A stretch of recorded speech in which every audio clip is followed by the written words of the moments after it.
Во последните 24 часа се направени 1086 тестирања, а регистрирани се 150 нови случаи на COVID-19, од каде што во Скопје 93, Куманово 7, Штип 3, Прилеп 4, Тетово 12, Струга 3, Битола 1, Охрид 9, Гостивар 3, Кочани 1, Кичево 8, Ресен 5 и Неготино 1.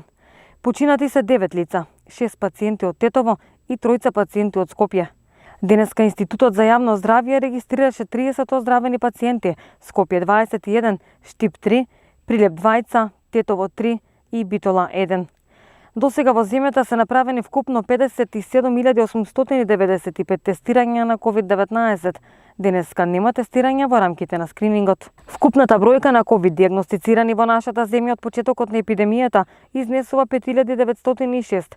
Бројката на оздравени пациенти е 2236, на починати е 277, а во моментов бројот на активни случаи во земјата изнесува 3393.